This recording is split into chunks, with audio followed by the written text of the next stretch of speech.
Mino Raiola sudah tawarkan Romagnoli ke Juventus. Saga perpanjangan kontrak Alessio Romagnoli dengan AC Milan masih belum menemukan titik temu. Meski sang pemain sendiri dikabarkan masih ingin memperpanjang masa baktinya bersama AC Milan. Namun, tak demikian dengan agennya Mino Raiola.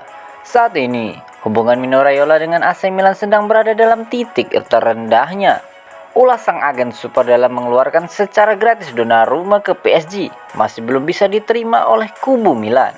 Selain itu, Raiola juga tidak senang dengan perilaku Milan yang sudah mendatangkan Mike Maignan saat ia sedang mencoba mencari deal terbaik bagi kliennya. Nasib Romagnoli kini bisa terimbas dari perang dingin yang terjadi antara Milan dan Raiola. Rencana Rossoneri untuk kaptennya itu sudah jelas, yaitu mempertahankannya dengan menurunkan gaji sebesar 3,5 juta euro dari sebelumnya yang sebesar 5,5 juta euro. Namun rencana Raiola adalah kebalikannya. Mengutip laporan Corriere dello Sport, ada kontak antara Mino Raiola dengan Juventus baru-baru ini, dan Alessio Romagnoli menjadi topik bahasan utamanya.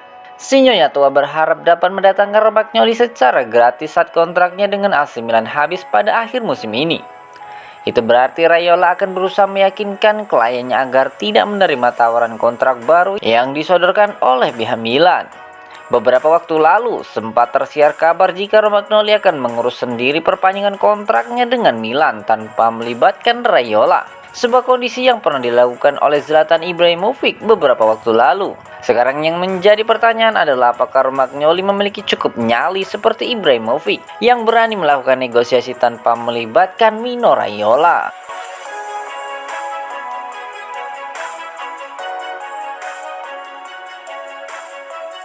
Jorge Mendes tawarkan 3 gelandang tengah ini kepada AC Milan. Pada bulan Januari nanti AC Milan akan ditinggal oleh 2 jenderal lapangan tengahnya, yaitu Franceschi dan Ismail Bennacer yang bermain di Piala Afrika. Sepeninggal mereka berdua, slot pemain lini tengah Milan hanya tersisa Sandro Tonali, Timo Bakayoko dan Rade Krunic. Sebuah komposisi lini tengah yang tidak ideal untuk sebuah tim yang sedang bersaing merebutkan gelar Scudetto. Melansir pemberitaan jurnalis Sport Italia, AC Milan dan Jorge Mendes saat ini tengah membicarakan perihal perpanjangan kontrak Rafael Leao. Sayap lincah Portugal itu rencananya akan diperpanjang kontraknya oleh Milan sampai 2026 mendatang. Masih menurut sumber yang sama, dalam proses pembicaraan itu Jorge Mendes telah menawarkan 3 gelandang tengah baru kepada AC Milan. Ketiga pemain tersebut adalah Renato Sanches, Vitinha dan Palinha. Nama pertama yang ditawarkan oleh Mendes adalah pemain Lille berusia 24 tahun, Renato Sanches. Pemain Portugal itu sempat menjalani musim yang sulit setelah mengalami cedera yang parah. Namun, kini mantan pemain Bayern Munchen itu perlahan telah kembali menemukan performa terbaiknya dan berjasa besar mengantarkan Lille meraih podium pertama Liga 1 Prancis musim lalu. Mengutip data dari Transfermarkt, nilai transfer Renato Sanches saat ini berada di angka 30 juta euro. Sejauh ini ia telah bermain dalam 8 pertandingan untuk Lille dengan sumbangsi 1 buah assist. Nama berikutnya adalah pemain milik FC Porto berusia 21 tahun, Vitinha. Pemain timnas Portugal U21 itu telah memiliki nilai transfer di angka 7 juta euro. Meski masih berusia sangat muda, nyatanya FC Porto telah memainkannya dalam 12 pertandingan di semua kompetisi. Ia digadang-gadang akan menjadi pemain masa depan timnas Portugal. Nama terakhir yang ditawarkan Jorge Mendes ke Milan adalah gelandang milik Sporting Lisbon, Palinha.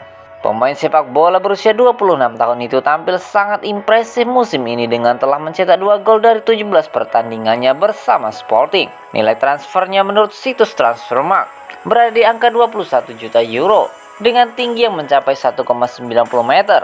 Palinha sangat bisa diandalkan untuk menghalau bola udara dari lini tengah.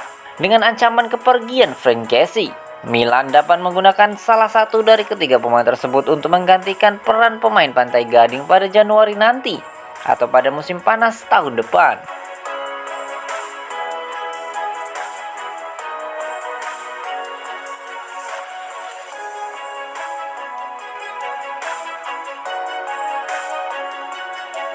Donnarumma ungkapkan, duduk di bangku cadangan menyakitkan.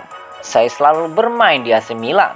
Datang dengan status sebagai pahlawan di Italia di Euro 2020. Tak lantas menjadikan Donnarumma sebagai pemain inti di Paris Saint-Germain. Sebagaimana kita ketahui, kiper berusia 22 tahun itu memutuskan untuk membelot ke PSG setelah gagal mencapai kesepakatan perihal gaji dengan klub yang telah membesarkan namanya itu, AC Milan. Digadang-gadang akan menjadi kiper terbaik dunia, namun nyatanya Donnarumma begitu kesulitan untuk menjadi kiper inti di skuad PSG. Ia bahkan kalah bersaing dengan kiper yang telah berusia 34 tahun, Keylor Navas. Dalam keterangan terbarunya, Gianluigi Donnarumma mengungkapkan jika terkadang duduk di bangku cadangan begitu menyakitkan baginya. Ia mengenang masa ketika masih di AC Milan yang terus bermain sebagai pemain inti. Terkadang berada di bangku cadangan menyakitkan saya. Di Milan saya terbiasa selalu bermain sejak awal dan itu tidak mudah. Keluh Donnarumma kepada TNT Sport. Rivalitas dengan Navas mengganggu saya, tapi itu tidak mempengaruhi performa saya. Situasi ini akan segera teratasi, saya yakin. Pungkasnya. Dalam 13 pertandingan PSG di ajang Liga 1, Donnarumma baru dimainkan dalam 5 pertandingan saja oleh pelatihnya, Mauricio Pochettino. Ex-pelatih Tottenham itu lebih banyak mempercayakan gawangnya untuk dikawal oleh Keylor Navas. Situasi sulit yang dihadapi Donnarumma di Paris kabarnya telah membuat Mino Raiola menyiapkan sebuah manuver untuk membawa sang kiper kembali ke Italia. Rencananya sang super agen akan membawa Gigio untuk bergabung dengan Juventus.